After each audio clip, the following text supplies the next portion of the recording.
Okay, good, let's see if this works. So what have we done so far? I always ask where we left off.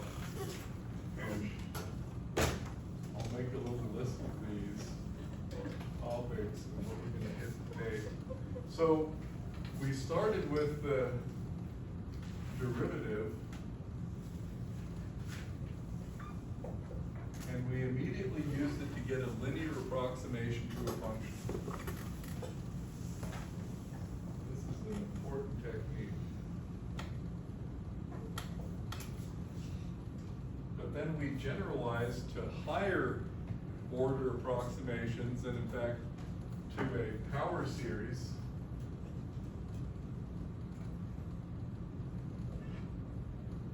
And if you take a general power series, you find out that those coefficients are related to the function by derivatives, and that's why we got the Taylor series, Taylor expansion. And then the Taylor expansion has its linear approximation version, quadratic, and or the entire infinite series, depending on what you want. We're gonna look at all aspects of this. So you've got your Taylor expansion, and then we talked about, we went from Taylor here to convergence criteria.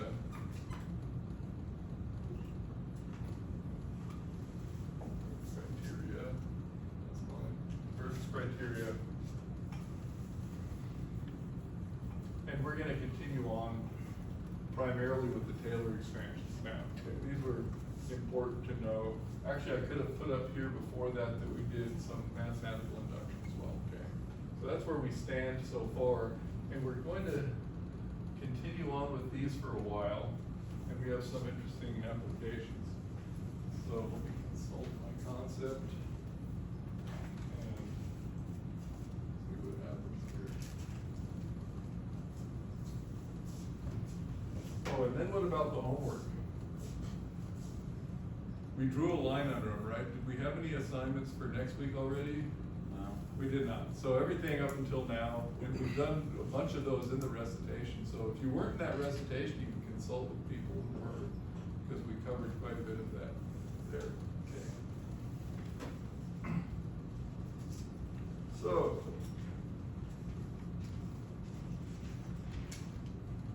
Okay, that's very nice.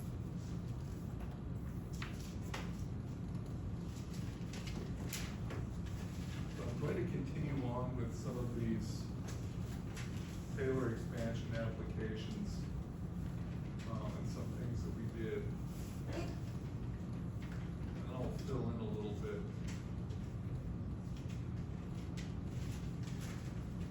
So here's what the examples for Taylor expansions, and I'm gonna even just start with these now as homework problems. So we're doing Taylor expansions, and we'll just put that formula up there again. It's a power series, kth derivative at some point, k factorial, k equals 0 to infinity, x minus x0, the kth power. So we want to get used to seeing this and recognizing what it means.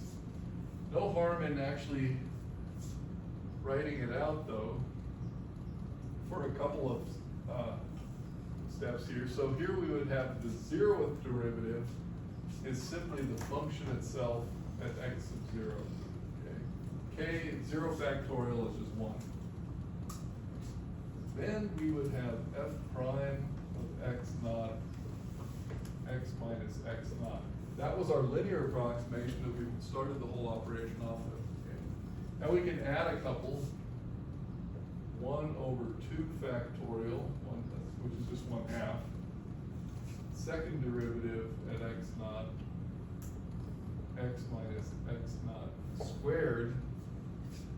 And just for good measure, we'll do 1 or 2 more. 1 over 3 factorial, that's 1/6. Third derivative. At this point, I stop writing primes and start writing these in the parentheses. cubed, 1 more, 4 factorial, 4th derivative, and so on.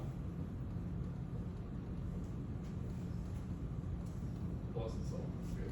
So we have a lot of terms here, and this just summarizes it. You get used to seeing this, and you can do operations on this. For example, on this, you can take the derivative, you know, once and for all into that form there as well. Okay. But this here, so the first 2 terms are the linear approximation, and if you're close to that point x naught, these terms should be smaller and smaller and smaller as you move on, right? Small corrections, you could say, to that first one. So the picture again, just to repeat ourselves, is that we have some kind of function. We decide to expand it around a point x naught, and that first linear approximation, if that's all you took, you would just have the equation of the line going there. As you add a quadratic term, you're somehow adding, you know, the parabolic point, and so forth and so on. Okay. So in physics, we make so many controlled approximations, and we have to know what we're doing. Sometimes it's just a judgment call. Sometimes we actually have to get in there numerically and know how small the small approximation is. Okay. And we had a couple homework problems on this, and we're going to add a couple more in a moment. So this was the linear approximation right here. And then I went ahead and talked about the next approximation. And we actually found an important geometrical meaning of the second derivative. At a local minimum or maximum, it gives you the curvature of that function, as in the radius of curvature of that function. Okay. So the second derivative is 1 over the radius of curvature. So that's where we stand, and you know, these are interesting, but we're not going to spend that much time with those, but we're definitely going to do a lot of Taylor expansions. Good, so let's see what would be an interesting one. There are a few. Yep. So I'm just going to start with these, set them up a bit, and that'll be the assignment. Oh, and then I'll assign them one more time. So let's go ahead and leave this formula up here.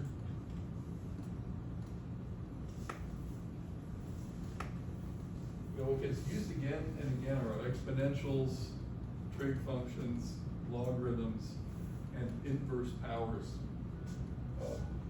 in physics quite a bit. So suppose we did the example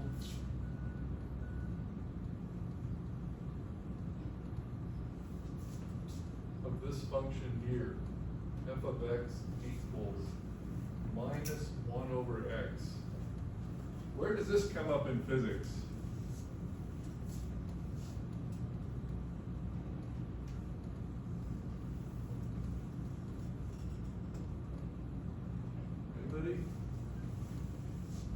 If I had different letters here, this is just the raw form of the function that comes up quite a bit.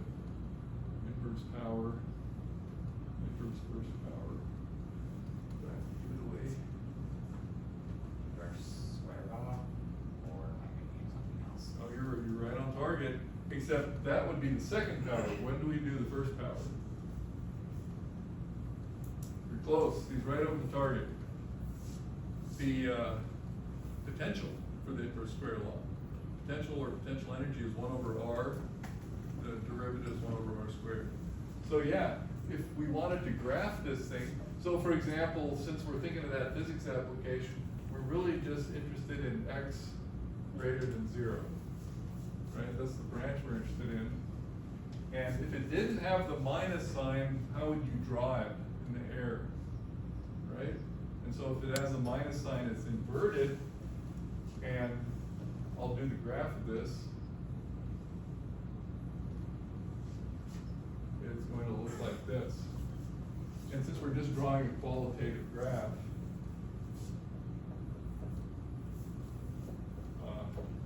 the inverse square law would look the same qualitatively.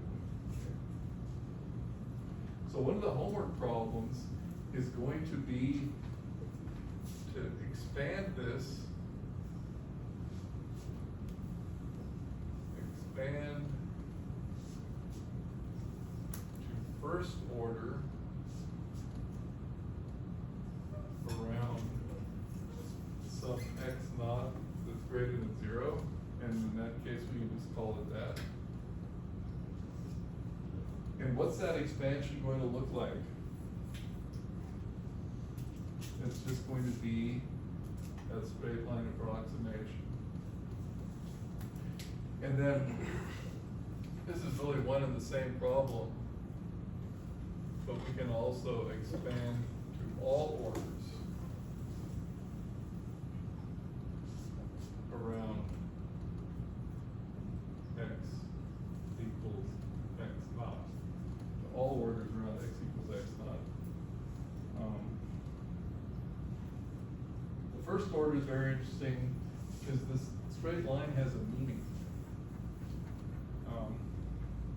If you're close enough, if this is the Earth and we're talking about its potential energy in Newtonian gravity, then the linear version is the MGH potential energy, linear version. Okay. But this is just the abstract form of it, so we don't have any constants here. We just have the 1 over x form. Okay.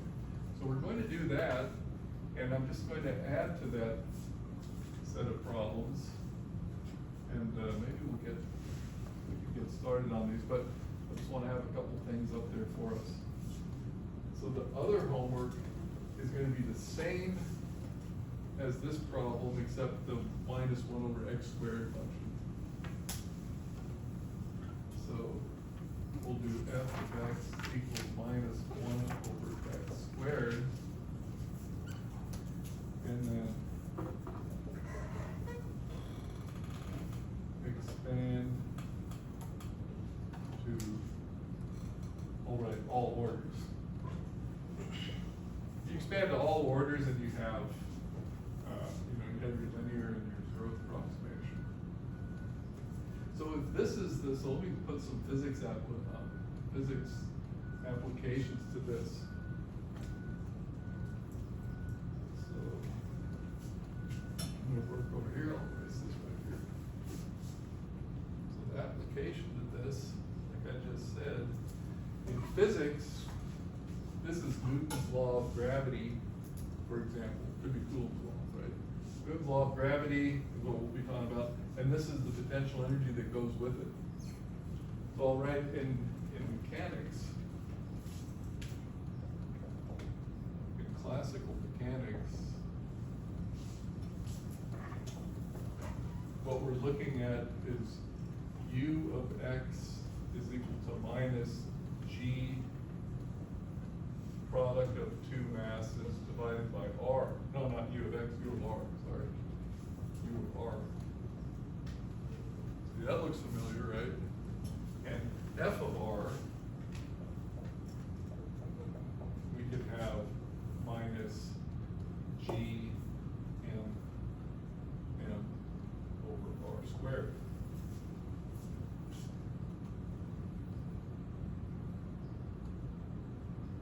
And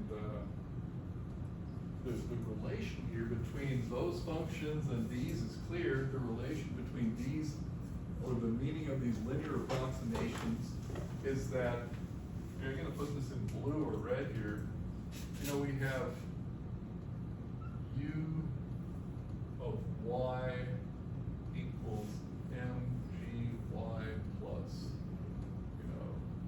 c. Do you guys recognize this? The potential energy, just doing standard gravity down here. Yeah, so what's the relation between this and this? That relation is established by doing that expansion. Because this is linear in the distance above the surface of Earth. So this y here is this x minus x naught over here. And similarly,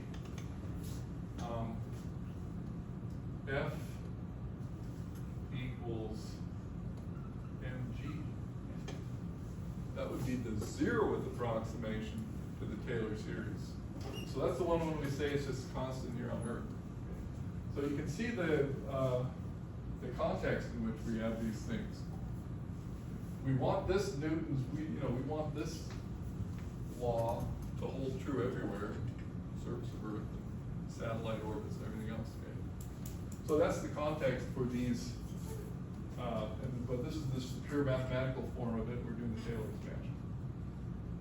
Good, so that will already give us something to talk about next Monday. Monday in the, so someone can prepare these for the discussion section. And I'll have some more coming up, but those two are nice. Okay. Any questions or comments on this? Who remembers Newtonian gravity? Kind of, sort of. Okay, because we'll be hitting that really hard in 105A. Yeah, we'll be doing a lot of that.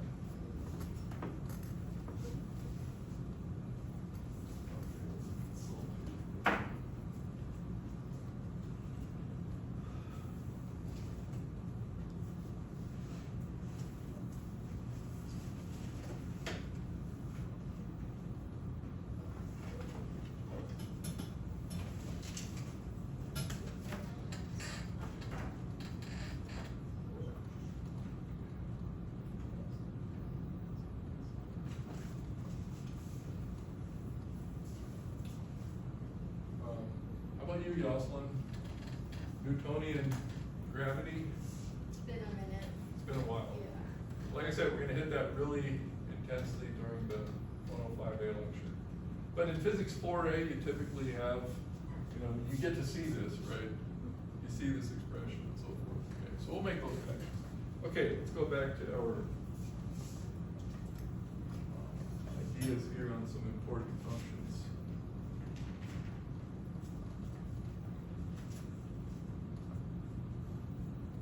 So on these two, yes, there's one more very important one that we're going to do the Taylor expansion of. So I'll erase these. And I'll leave the Taylor up there. So we've got these two. We can do a couple things with this one. So now we're looking at f of x is equal to the natural log of 1 plus x. And we're going to want to expand this to all orders around x equals 0. So I'll just go ahead and write homework log 1 plus x, expand to all orders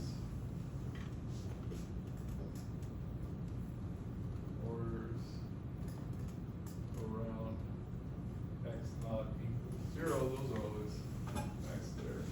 But the first thing we have to do is know and recognize the graph. Anybody know the graph of this function? Let's go ahead and have a look. I'm going to do a couple of things with this function. So the natural log for natural log of 1 is equal to 0, right? Natural log of 1 is equal to 0. So out at -1 here, you're going asymptotically down to -infinity. So this function grows like this. And the natural log grows very slowly as x increases here. So there's this graph. What would the linear approximation of this thing be?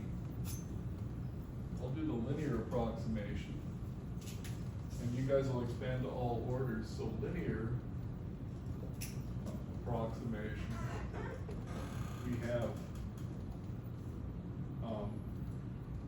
log 1 plus x equals, I'm going to write d as, I'll write log of 1. So natural log of 1 plus the derivative 1 plus x evaluated at x equals 0 times x.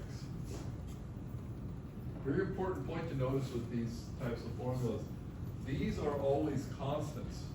Okay, sometimes people take derivatives but don't evaluate them, and they'll just have a function here. This is always a constant. So I have to say that 0, the derivative of the log of 1 plus x is 1 over 1 plus x, right? Plus 1 over 1 plus x, but I had to evaluate it at x equals 0. So what I end up with is, from 0 again, I just end up with x. So natural log of 1 plus x is equal to x, and it goes on. And of course, y equals x is just a straight line with slope 1. You know, we want to practice these things and get that skill of recognizing stuff mathematically and visually. So what happens to the terms that I haven't written down that you guys are going to find? What do they do? Morning. Apparently initially we're going to subtract something off, right? So that to approach this true curve, we have to subtract something off. We'll end up with some alternating time series. But the next approximation would turn this, into a somewhat downward curving function, and so on and so forth. Okay. Good. Linear approximation importance can't be overstated because we use it all over the place. So that's a nice homework problem because you'll notice, in fact, we had one of these in the recitation.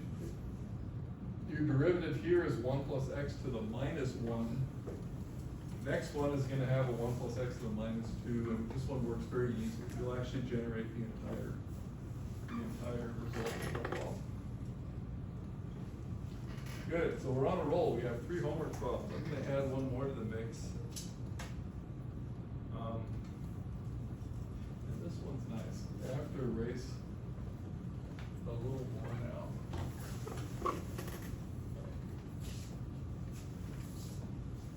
Everybody have this? Can I erase this here? Okay. Anyway. Yeah.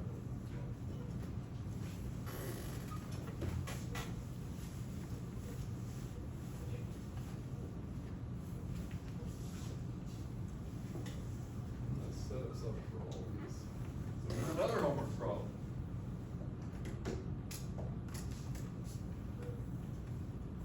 What we're going to do is we're going to use the fact that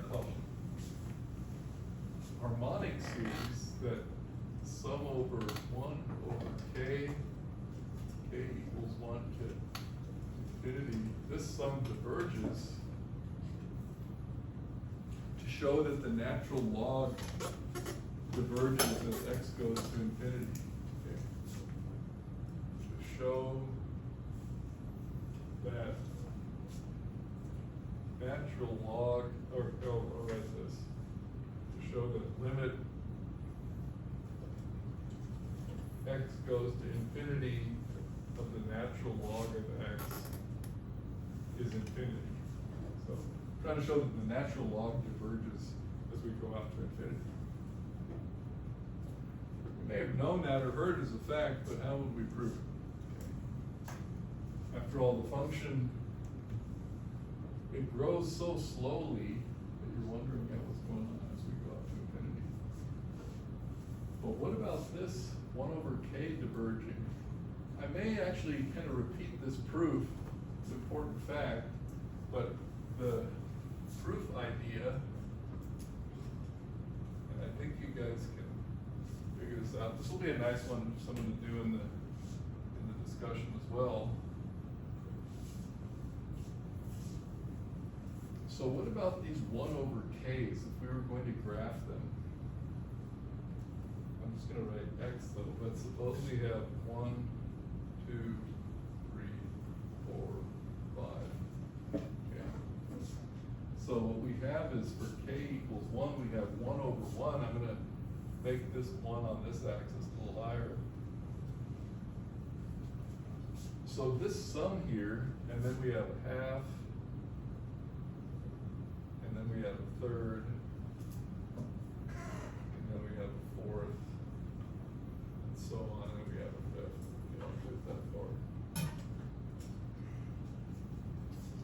this diverging sum here, you could say is the sum of all these areas. So what you want to do is put together a natural log of x or 1 plus x, whatever works.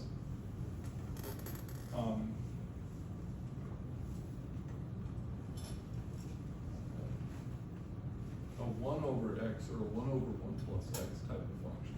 You want to construct a function that is always underneath this curve here. A function that's underneath this curve, because then you can say its integral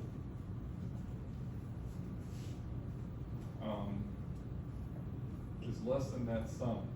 No, take that back.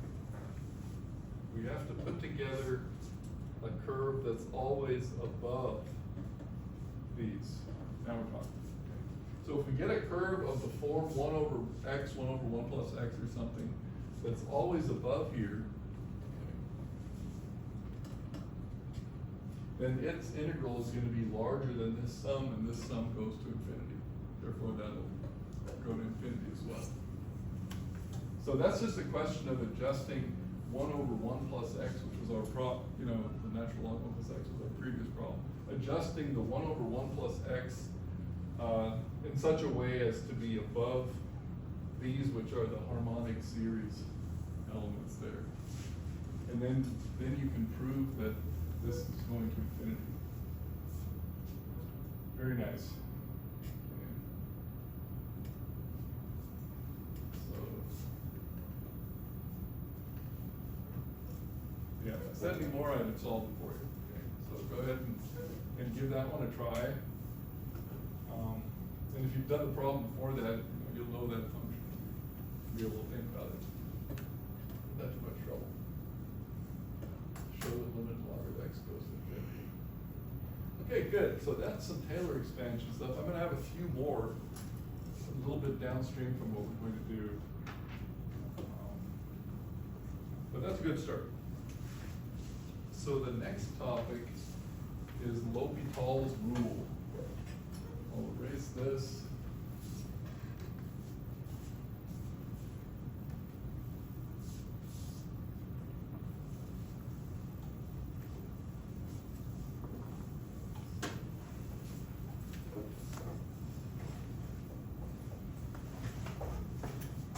And this is all nicely related. So indeterminate forms and L'Hopital's rule.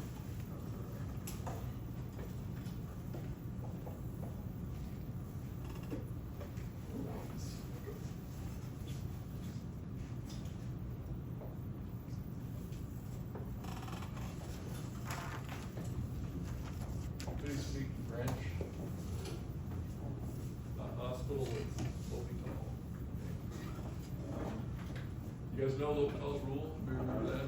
Yeah, we're gonna get into that. But the indeterminate forms, we're looking at expressions f of x over g of x.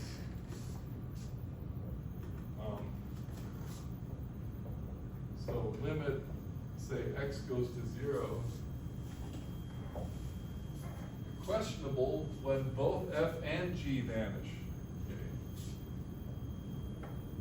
When f of 0 equals 0 and g of 0 equals 0. So the question is, what do we do in a case like that?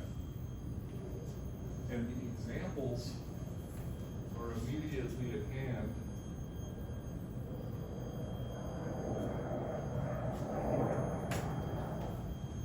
Cutting something out there with a sharp blade. We are to be spared nothing.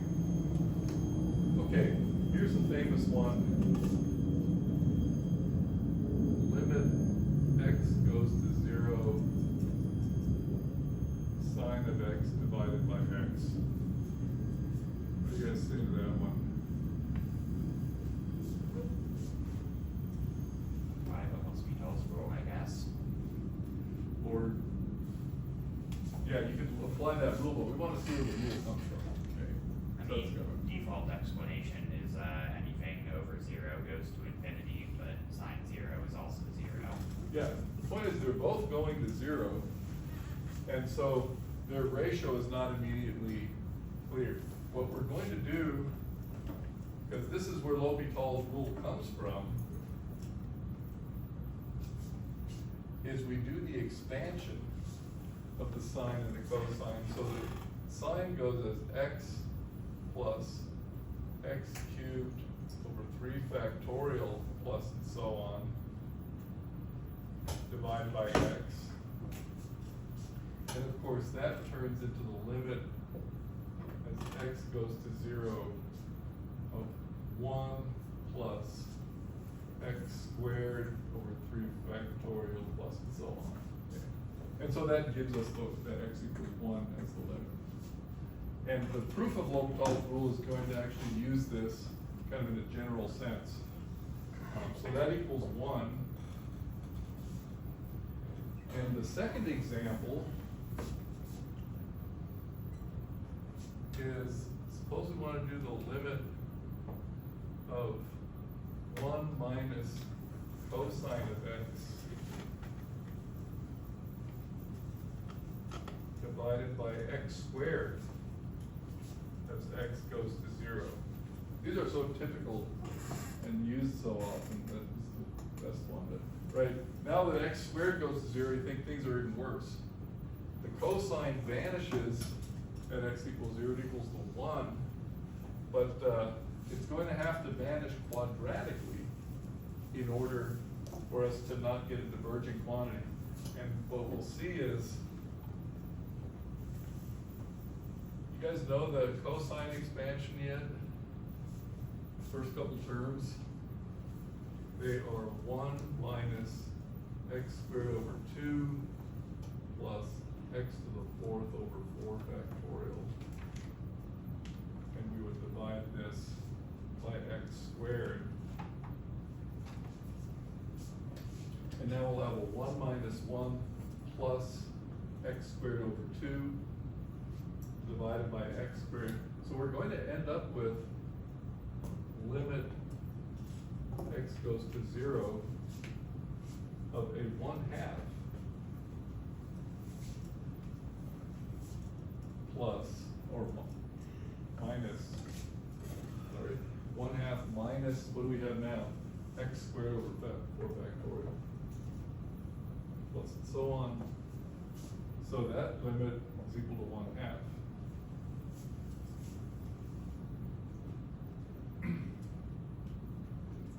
So we're going to just formulate L'Hopital's rule as the fact that you can take the derivatives of the numerator and denominator. But the reason you can do that is because buried here under the works is the actual Taylor expansion of this. So I'll formulate L'Hopital's rule next. You guys have this here. I want to erase some of this. Okay? Yeah.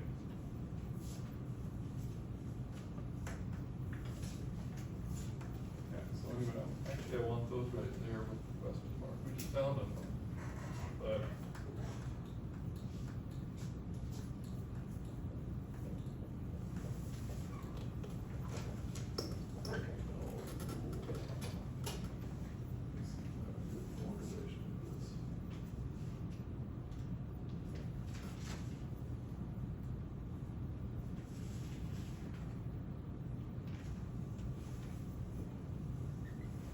This way is just to write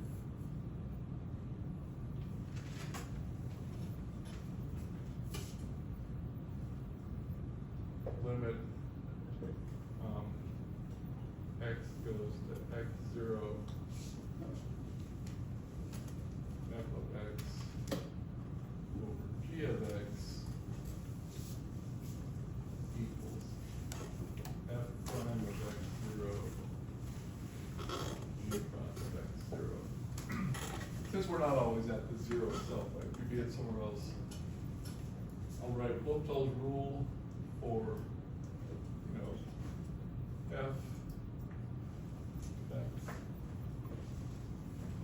for limit f of x goes to x0 equals 0, and limit g of x goes to x0. born there, you can take the two derivatives and get that. And if you wanted to do the proof, I actually have the proof all written down, but I think we're just gonna refer back to the things we just did here, because the general proof does exactly that. For these general functions, you expand them. Actually, I'll do proof idea. Proof idea.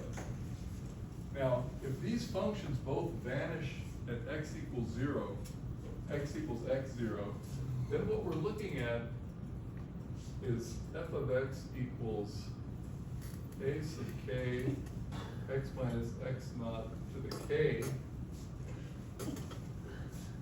where k equals L to infinity, L greater than or equal to 1. And I'll write similar for G. So who sees what I just did here with this guy?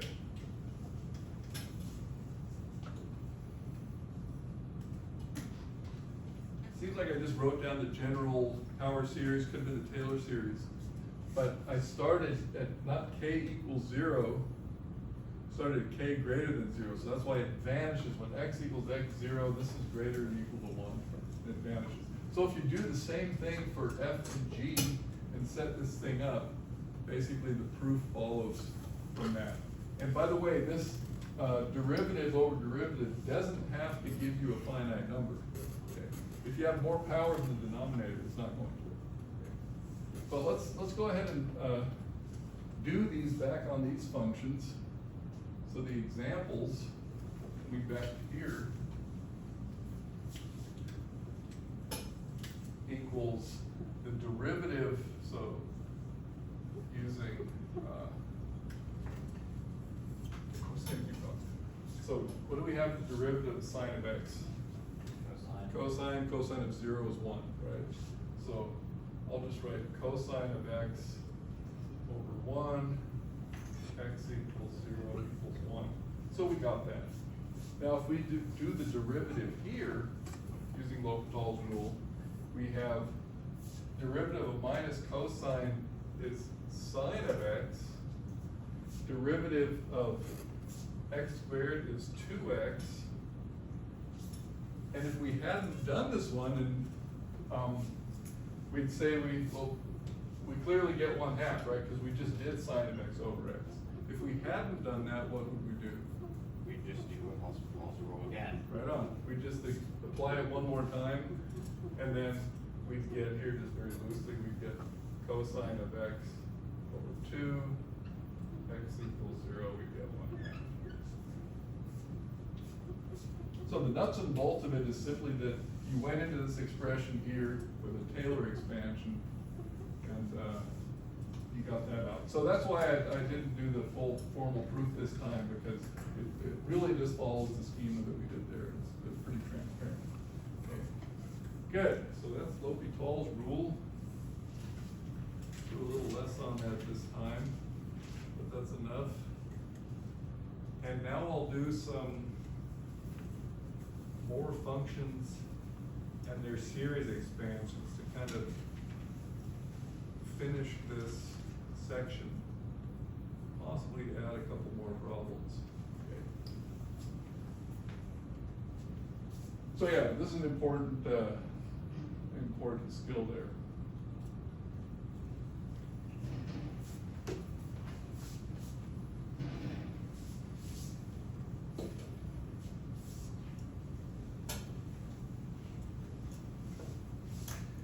Here we have a nice little homework assignment going. So, more functions and their series expansions.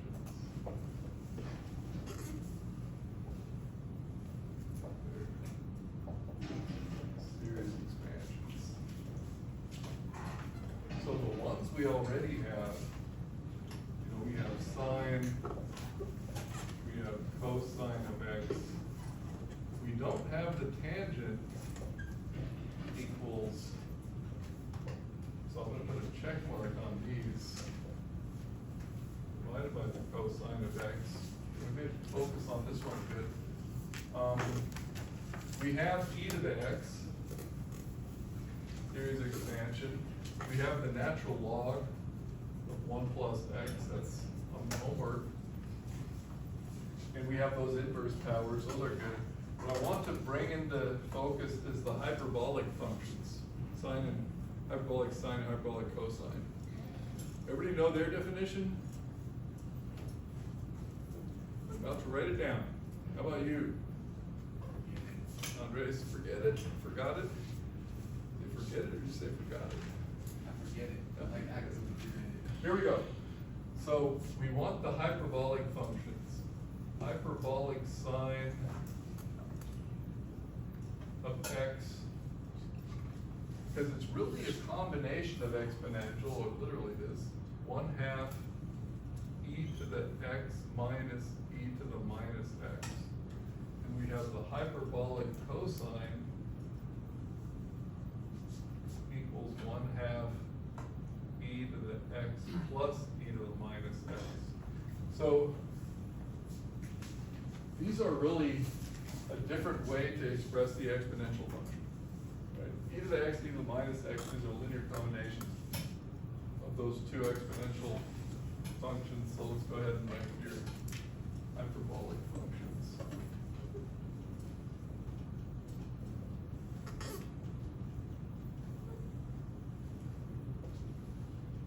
And as soon as we learn some complex numbers, we'll see they're very interesting relation between the trigonometric functions. Okay, so they're very closely related.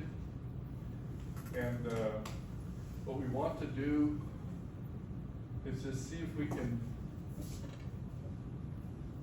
figure out their graph. So first of all, the hyperbolic cosine.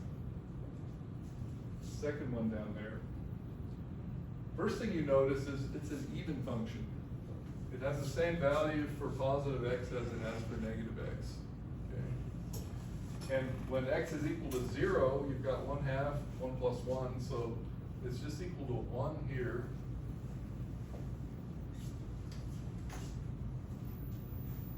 Right? And it's an even function. What does it look like if you draw it in the air?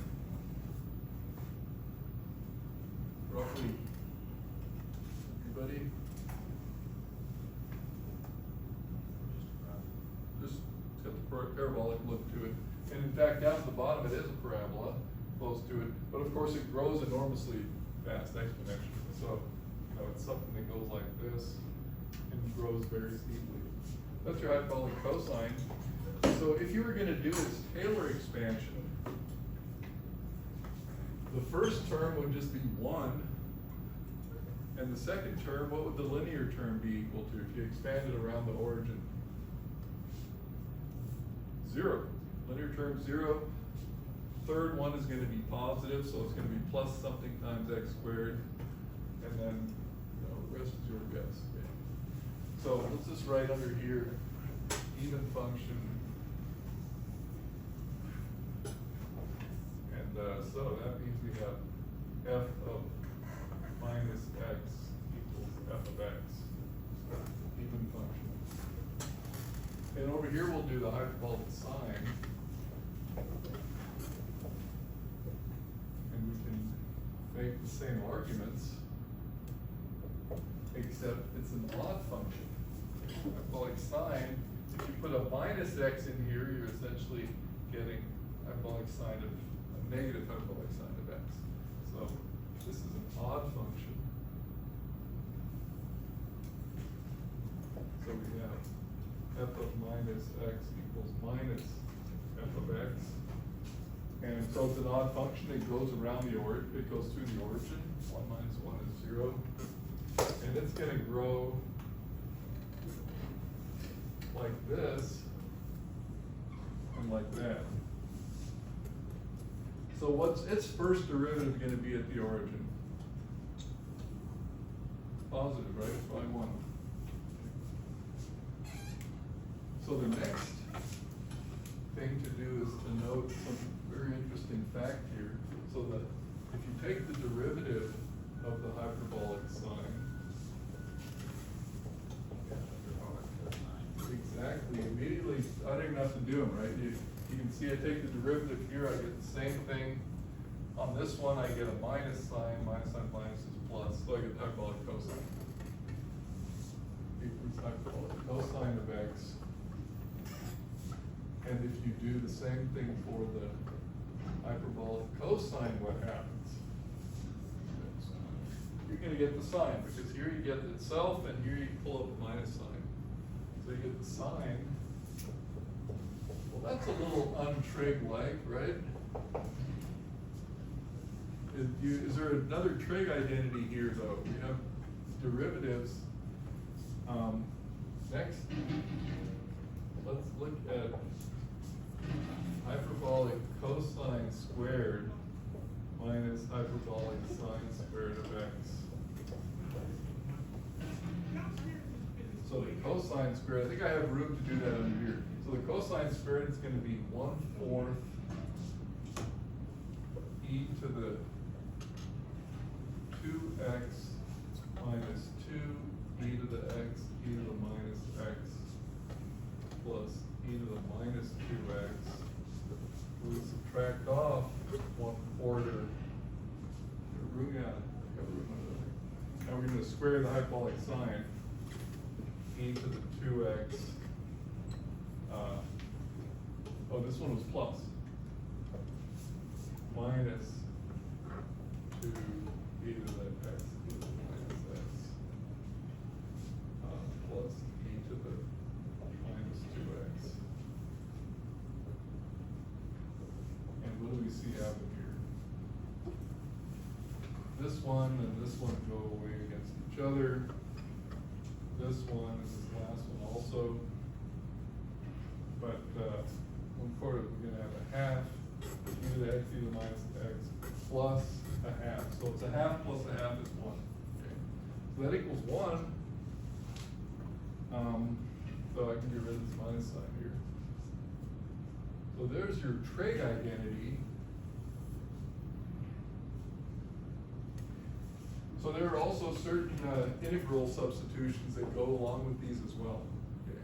Because we have a trig identity and we have this kind of thing here. So you can find some integrals using the hyperbolic cosines and sines.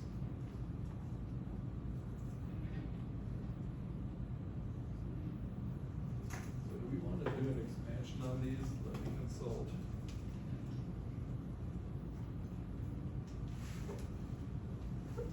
Yeah, we should. We can actually do them to all orders. That can be a little tedious. Let's see what we put on the plan here. Wouldn't be bad.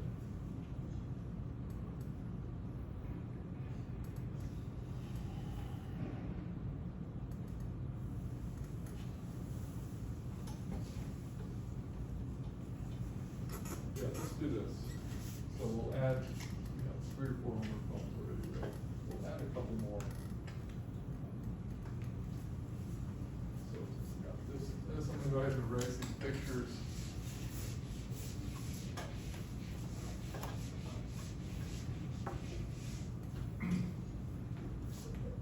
So we'll add to the mix and we'll then have a nice set going. So we want to expand hyperbolic cosine of x to second order to really see what's going on with the hyperbolic sine. We want to expand that to third order.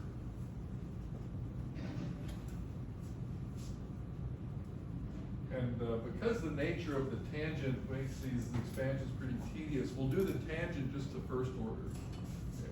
And what we should get is, actually, we're going to say something about the hyperbolic tangent first, then I'll add that to the list. So these are all nicely defined and basic. And I haven't put the tangent, hyperbolic tangent of x. So put that on our graph. This will be hyperbolic sine over hyperbolic cosine of x. quantitative graph.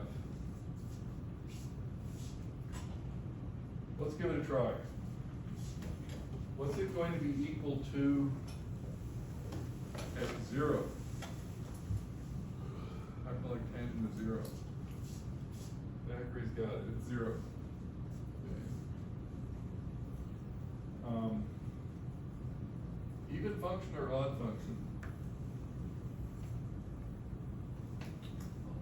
It's an odd function, right? Because this is even, but the numerator is odd. And so, it's got an interesting asymptotic behavior.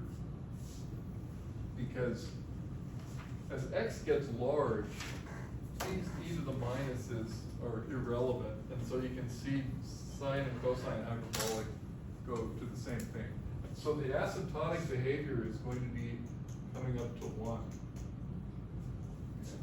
And odd function, so this is 1, this is -1. So it's an odd function like that. And there's an interesting assignment much later in the semester where we're going to do hyperbolic tangent of, say, n times x. That's of n times x.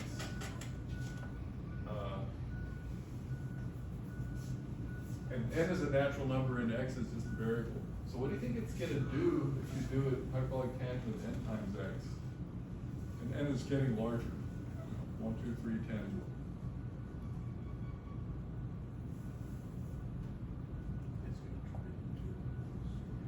That's right.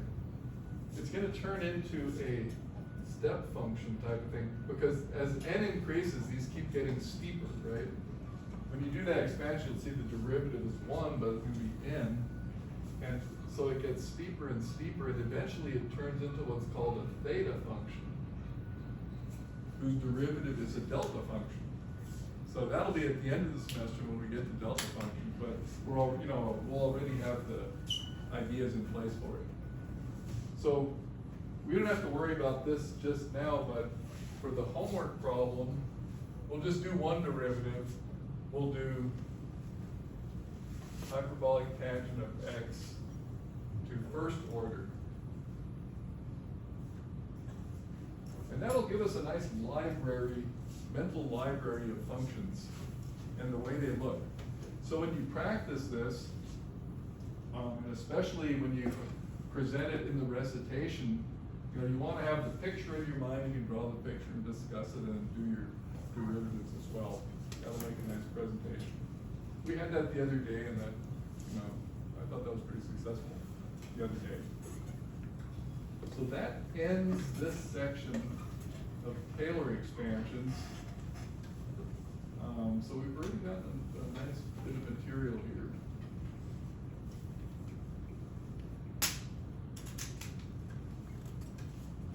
And yeah, you have a great idea for a homework problem. We'll talk about that. Another homework problem here that's related. So what comes next in the order of things? We've done approximations to the relation to infinite series, and we're now going to extend all that to the complex numbers. So everything we've done up to now is real numbers, but when you expand the range of numbers to complex numbers, you get a lot of, it's necessary. Physics, nature actually calculates with complex numbers is the way I heard it put once. So, the first time through complex numbers, you probably thought they were miserable. But that changes. This time around, they're amazing. And I'll briefly get started, but this is actually just looking forward to what's going to happen. But actually, this is a good chance I can get your guys' opinions of complex numbers, or what do you know about them? Think them. When do you use them? When we have to? Where do you guys use complex numbers in your physics career or math? Typically, the unit on complex numbers. That's it? Okay, no, this is gonna be great. There's a whole world of integrals that are solved with complex numbers and stuff. So let me get started briefly what we're going to be doing. You know, we had them in 105A and B for those who took that class. And those who are taking it, we'll be getting to them. But this class, we hit it much more intensely, okay? So you really get a lot. So I'll just put up here next complex numbers and show a couple of things where we're headed. We'll do it more systematically.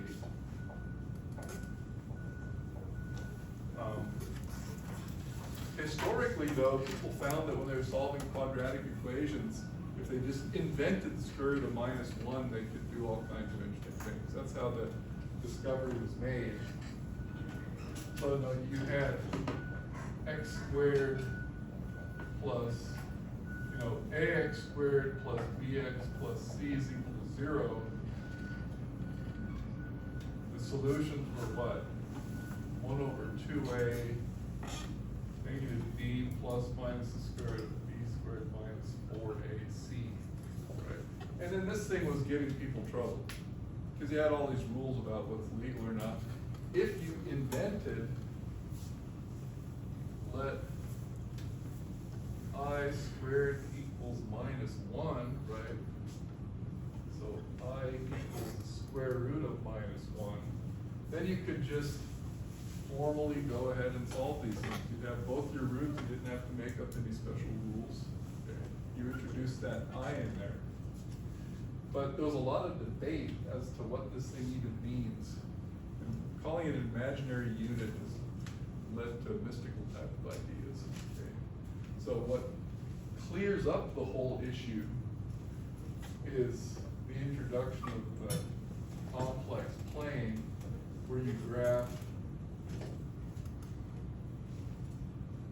a complex number z equals a plus I times b. And then you actually inherit the vector nature of complex numbers, as well as the visualization of complex numbers. And then you're gonna have Euler's formula and those things. So we'll do that all systematically, okay? That's the background of it. You know, until you invented this thing was just giving you a bunch of rules. Okay, you have to follow. So if you get to e to the ix, which will be next, cosine x plus I sine x, or whatever you want to use for your argument, then you're getting into really powerful applications. Okay? As long as you're just doing algebra with complex numbers, that's when it's kind of miserable. But once you get the complex exponential, everything is beautiful. So we'll spend a couple of minutes doing the miserable calculations because you have to, but then we'll be, you know, in the complex plane, and it's pretty enjoyable. Okay. Fourier series, for example, trigonometric series are really easiest when you have the complex exponential. When you have just sines and cosines, it can be a lot more work. Okay, so that's the plan. Next week when we meet, we'll just launch into the complex numbers. But since we're meeting Monday for the recitation, 12 o'clock in the conference room downstairs, just make sure you guys have something prepared from this volume of the problems that we have. This is where we're headed. We'll do it really systematically. Good. That's all we've got.